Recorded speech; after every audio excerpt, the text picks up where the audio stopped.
Well, I am, you're not. Your voice will be heard, but okay. So hello, all right. So I'm gonna give you a little refresher on what we did last week because your brains did not think about this. Even though I told you, I finished class on Friday after the notes and I said, please, please, please, read over your notes one time before coming to class on Monday because we're gonna be using these and it's okay. Look, last period, students had to ask me some really basic questions. Please don't feel afraid to come talk to me. I want everybody up out of their seat at least one time, checking the solution station, coming to ask me questions, and please, please, please work with your neighbor today. Your either front, back, or side neighbor, whoever you sit. Don't change seats, but Bjorn, you're kind of, you could go back if you wanted to, I guess, okay, if you needed to. So, please pay attention to what's up here right now. Like focus, detail. I know it's Monday and it's still early, but kind of really try to focus. All right, so there are 5 laws, right? We have Boyle's law, Charles's law, Gay-Lussac's law, and the combined gas law. And then we have finally the ideal gas law. These are all in your notes. We went over these originally Friday, okay. In every single one, you have to simply solve for the missing variable. That's it. You solve for the missing variable. You guys know how to do isolate variables from his key.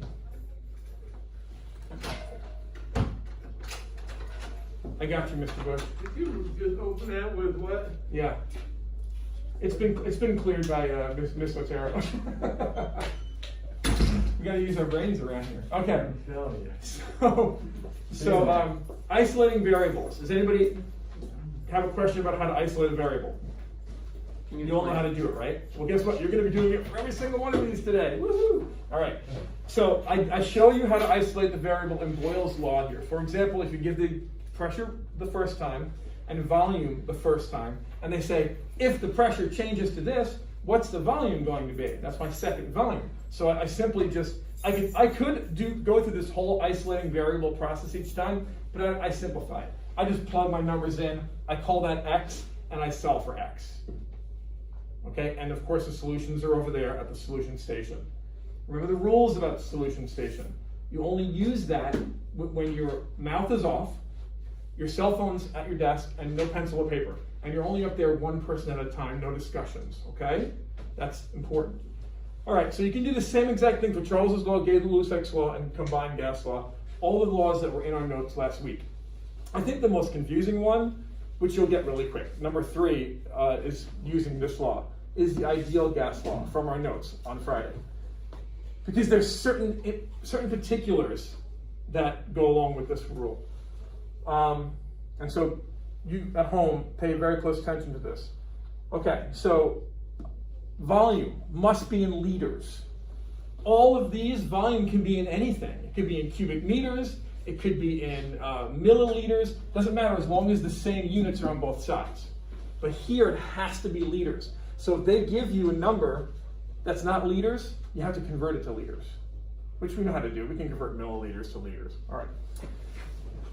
Pressure and this R value, they must have matching units.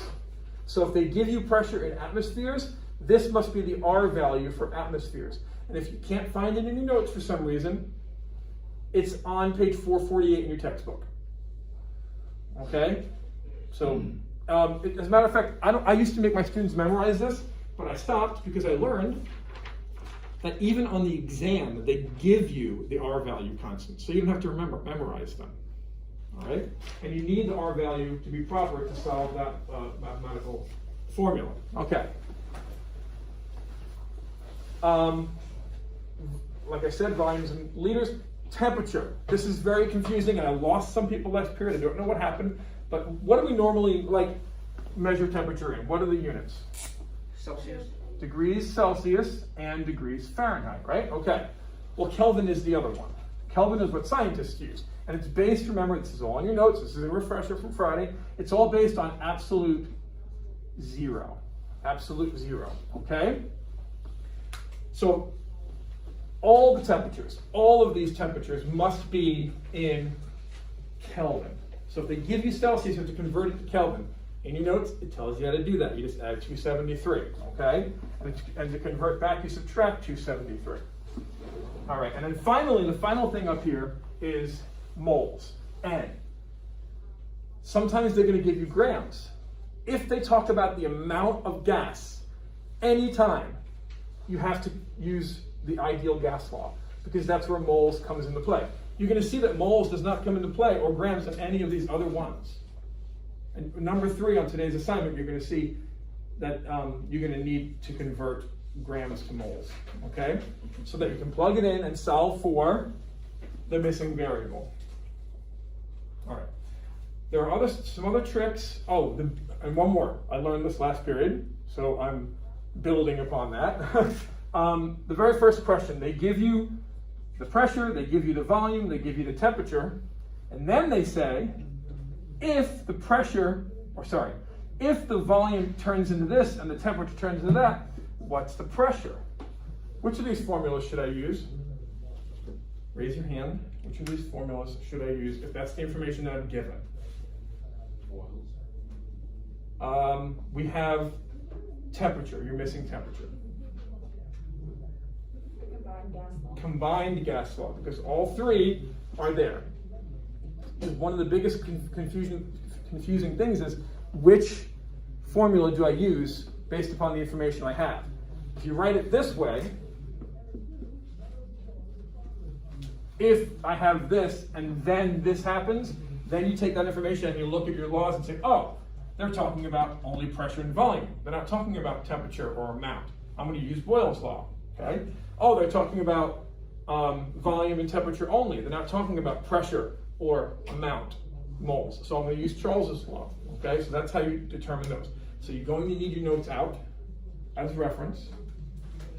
You don't need a textbook unless for some reason you didn't do your notes properly last week. Remember to use the solution station.